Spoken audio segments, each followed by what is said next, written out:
You are Locked On Ole Miss, your daily podcast on the Ole Miss Rebels. Part of the Locked On Podcast Network, your team every day. Thanks again for making the Locked On Ole Miss podcast your first listen every day. We're free and available wherever you get your podcast, including YouTube. We're part of the Locked On Podcast Network, your team every single day. Hello, I'm Stephen Willis, host of the Locked On Ole Miss podcast, and I'm joined by Josh Guest, like I am every weekend, to talk about all things Ole Miss sports. How are we doing, Josh?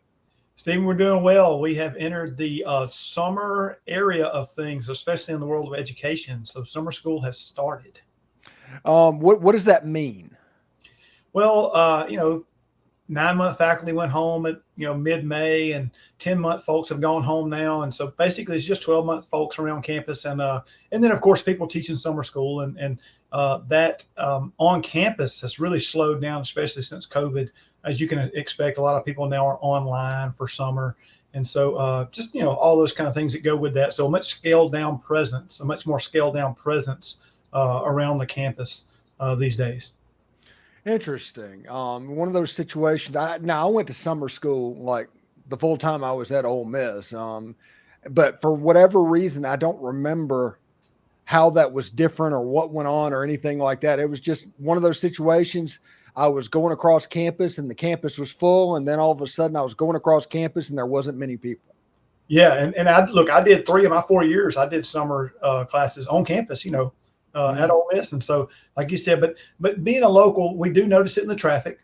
After graduation, we really notice it. And then, there's that May session at Ole Miss. And so there's a few students and that kind of stuff, but nothing like what the fall and the spring holds. I mean, you can actually go to Jackson Avenue and go somewhere during the day right now and not, have to take out 4 hours of your day. That's absolutely nuts, because Jackson Avenue was a problem when I was in school 30 years ago. So I can't imagine what it is now. Just a zoo, just in the regular, and I mean, not knocking the students, just as a zoo. It just is what it is. It's just don't go if you don't have much time, is all I got to say. Yeah, it's one of those situations. Oxford needs to decide whether they want to be a town or a city. That's what it boils down to. Yeah, and Stephen, it's actually also bled out to Highway 6, the entrance to Jackson Avenue. In the evenings now, if you want to go towards Batesville from Chucky Mullins or from Taylor Road, sometimes you top that hill and you wait for 3/4 of a mile just to get through that red light. Absolutely nuts. Yeah, that's nuts. Well, anyway, that's enough for us talking about traffic in Oxford, Mississippi. Last night was the Rebel road trip in Memphis, Tennessee, and there was a couple of news items that came out. When I say last night, I mean Wednesday night. Some stuff came out. But the Tad Pad is going to be hosting another basketball game. Chris Beard said it's going to be the third game of the season. So whenever it pops up and says home game, just look down, the third game. That game is going to be in Tad Smith. For whatever reason, Josh, all I did was want the pavilion to be built for 25 years. Now I get so excited for a basketball game in Tad Smith. Yeah, well, and I guess too that it has that nostalgia, it has that old school effect, and quite frankly, that's where you and I saw all the games we saw when we were at Ole Miss, was the Tad Pad, and so it's exciting. It's a little throwback, and something that I think it looks like Beard's going to gravitate towards keeping now with the second year in a row. And hey, if we have a guy that comes in and shoots the lights out, and we get him as a transfer the next year, I mean, they can keep coming in. Mm-hmm. Yeah, absolutely. Yeah, for those who don't know, one of the better players for Sam Houston, last year's Tad Pad game, Davin Smith, he is transferred to Ole Miss since then. I'm looking forward to it. It's a game that, maybe they can get more seats available this time and they'll be more prepared. Maybe they will do some kind of thing to where they fix the scoreboard and do it up just a little bit more, but we'll see how it looks. All I know is they had to take the carpet up last year, so the court was kind of scraggly. So this year they have time to do it right. So we'll see how it looks.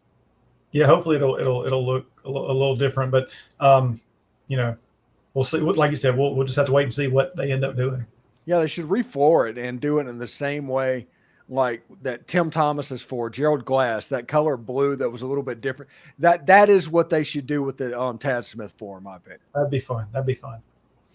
And also the other bit of news that came out as well as Keith Carter apparently admitted to everybody that all major projects are on pause for a significant amount of time, because basically after this House versus NCAA revenue sharing thing, it was going to be problematic, and people that don't want this to be a problem don't understand what's going on in reality. And I think basically everybody should just be thankful for the facility improvements that Ole Miss had over the last couple of decades, because it's going to stop for the next 15, 20 years. Well, and Stephen, the old adage that winning cures all, if Ole Miss wins, then nobody's going to care. You know, that a couple of people are going to just because they're going to. But, you know, as we've said, this whole Last Dance campaign, which, again, you've said it many times, and I agree that this is not Lane Kiffin's last dance, but many of the players on the team. So if they can make a real run at the Natty, or, I mean, let's just go pipe dream here and win it. Like I think you said it on one of your shows, don't hide from it. Don't be scared to say it. They're trying to win it. And if they do, people won't worry too much about it for a minute or two. So, but even if they go 11, 12 wins and make a playoff run or something, then that'll kind of ease the, I don't want to call it pain, but whatever it might be that people are feeling from that. But again, I mean, as a fan, I want to win.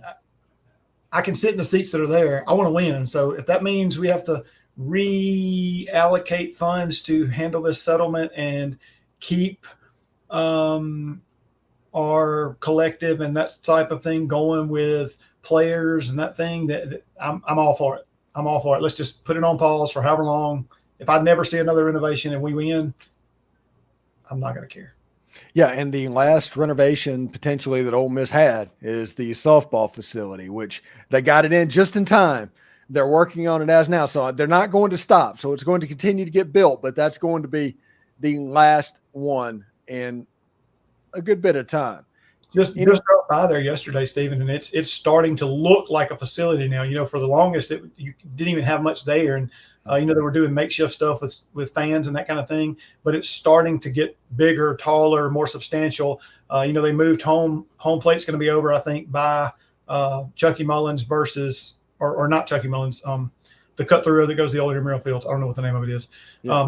Versus hitting back that way. So kind of a cool thing anyway. I'm pretty excited, but being able to drive by it pretty much 2 or 3 times a week is kind of cool to watch it kind of come up. Yeah, the home plate is moved for people that want to know. It's where originally it was the right field line, field corner. I was trying to say, just didn't. Yeah, and basically they just flipped it around so that basically the facade, the entrance to the facility, they could dress that up and it would look good. You're not just looking at an outfield wall. And it's facing the road right there. Yes. Mm-hmm. So it should be pretty good. Anyway, thanks for making the Locked On Ole Miss podcast your first listen every day. We're free and available wherever you get your podcast, including YouTube. When we come back, Josh is going to get on the hot seat and tell us the top 5 wide receivers in Ole Miss history. But first, Gametime is the place to get your NBA Finals tickets. With killer last-minute deals, all-in prices, views from your seats, and the lowest price guarantee, Gametime has taken the guesswork out of buying NBA tickets. You can get views from every seat in the arena, no matter where the arena is. Like if you want Vaught Hemingway Stadium, you can see what each seat will look like before you buy it. It's not a bad seat in the place, but you get my point. They have the lowest price guarantee, event cancellation protection, job loss protection. They take the guesswork out of buying NBA tickets, college football tickets in general. So download the Gametime app, create an account, and use code LOCKEDONCollege for $20 off your first purchase. Terms apply. Again, create an account and redeem code LOCKEDONCOLLEGE for $20 off. That's all one word, by the way. Download Gametime today. Last minute tickets, lowest price guaranteed. Are you watching Fox Sports or ESPN on your TV all day and you have to turn down the volume with all of that screaming and shouting? Make the switch to Locked On Sports today. It's a free 24/7 sports streaming channel programmed for you each and every single day to bring you the biggest stories without all of that screaming. Locked On Sports Today brings you can't miss analysis, opinions, and news, streaming 24/7 on YouTube or the free Amazon Fire TV channels app, part of the Locked On Podcast Network, your team every single day. All right, Josh Guest is on the hot seat, and we're doing the top 5 wide receivers in Ole Miss history. This is the way this works.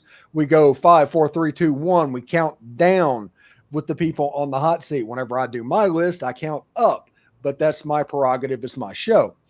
But on this one, we're going to count down. And the topic today is the top wide receivers in Ole Miss history. So Josh Guest, number 5.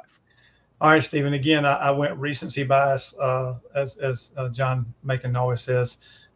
People I saw play. I also think it changed a bit. I think that one of the people on my list helped sort of change the look and the feel of the wide receiver position at Ole Miss, to where we feel more like a wide receiver U now than maybe in the past. So I'm going to have that. I got some honorable mentions, and this is hard, and I really wanted to group players, but I didn't do it. Like maybe you grouped Alabama, the wins 14-15. I almost did it, though. All right, so my number 5, I'm going to go with the guy that I think sort of helped transform it with Dante Moncrief. I think he came in and really that bigger body, still had the speed, the talent, the hands, all that kind of stuff. And then, of course, you had the feed Moncrief, which was so fun. And if I remember right, my memory is not what it used to be, but I believe his senior year, did we not play the Egg Bowl at home? Or was it maybe it was the year before? No, it was the year before. Okay, well, I just remember we had Feed Moncrief going, and I thought it was the Egg Bowl, but maybe it was a different game. But that was 2012. Yeah, that was so much fun with Dante kind of just, chewing them up and spitting them out, and then being able to play that on the loudspeakers in the vault and having a little fun with that. Number 4, I'm going with DK Metcalf, and some people may think I have him too low or too high or whatever, but just a physical specimen, just a different, like an alien almost as far as physically speaking. And then I remember getting so excited when he caught the 75-yard touchdown against Alabama and didn't score again. Yeah. But, I was in the end zone, by the way, where he ran and scored towards. He ran straight towards me, and I got so excited. And then not anything to be excited about after that. But DK Metcalf comes in at number 4 for me. Number 3, I'm going with Laquan Treadwell. A little soft spot in my heart for Laquan with the injury. I was in the stadium that night, and that was a tough time. But just another guy that looked different. I know that when he tried to go pro, they said his top end speed wasn't there. But man, he just caught everything all the time when we threw it to him. And I was there, and I don't remember what the year was. My son and I went to Auburn, and we won the game there.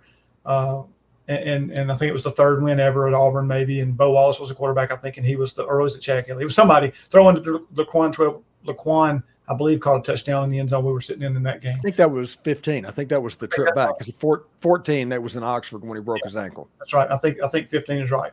And so that was the day we put shorts on. It was 65 and cloudy, and we almost froze to death because I didn't pay attention to the weather. Yes. Number 2, I have a current guy on the roster, Trey Harris.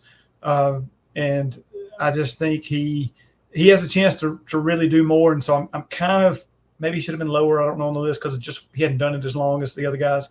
But, man, just what a special player is Trey Harris. The catch radius, one hand, two hands, falling down, standing up, closely guarded, doesn't matter. Throw it his direction, and he's coming down with the football. It's just the way it is. And so I'm sorry, I'm not trying to speak bad on anybody that covers him, but you just can't. So, yes, I'm talking trash. Trey Harris, uncoverable. He's my number 2. Number 1, A.J. Brown, and partly because, stick it to Starkville came from there. But what he did at Ole Miss, he was so great. He was so great after the catch, not only catching the football, but after the catch. Didn't matter. Anywhere you can throw it to him. Then he could run with it, stiff arm people, knock them down, bowl them over, another big-bodied guy. And then, of course, his success in the pros has been incredible as well. So, A.J. Brown is my number 1. Okay, so your honorable mentions, you said you had a bunch of them. What you got? Yeah, I mean, I could go back. I mean, like Corey Peterson had some big catch. Anytime you beat State on a 2-point conversion and you score in overtime against Auburn to win there on the Plains, I mean, you got to have – that's your place in history is settled. I think he also did it against LSU too. Yeah, I mean, there were so many big catches. Those were just the two that came immediately to mind, and I almost put him at 5, but I just couldn't do it. I couldn't unseat Dante for that. You had Chris Collins, Elijah Moore, you had Shea Hodge, DeMarcus Lodge, you had Mike Wallace. I mean, just take your pick. I mean, good Mike God. Espy. Yes, I mean, there's been so many, and I know I left off like 10 more, but just so many guys over the years that I've seen play, whether on TV or in person. And I believe it was Shea Hodge. We were playing LSU, and it was after my time of taking pictures on the field. I had my camera in the stands, and I have a picture, and Shea Hodge's waist is at the top of the helmet of the highest LSU defender. He is that much higher than all of them catching the football, which was pretty amazing to see. Now, probably some of that was the angle I was taking the picture from, but it was still a really cool picture. Yeah, and couple of receivers like the 80s and 90s, you know, the Willie Greens, the Pat Colemans, the Eddie Small, who's Jabari Small's dad. Those guys deserve at least a shout out, in my opinion. But I do kind of agree with your top 5 list. Yeah. So, all right. Thanks again for making the Locked On Ole Miss podcast your first listen every day. We're free and available wherever you get your podcast, including YouTube. We're part of the Locked On Podcast Network, your team every single day. Josh Guest joins us this week like he does every week, and we will see him again next week. All right, Josh? That's right. Hotty toddy, go Rebs.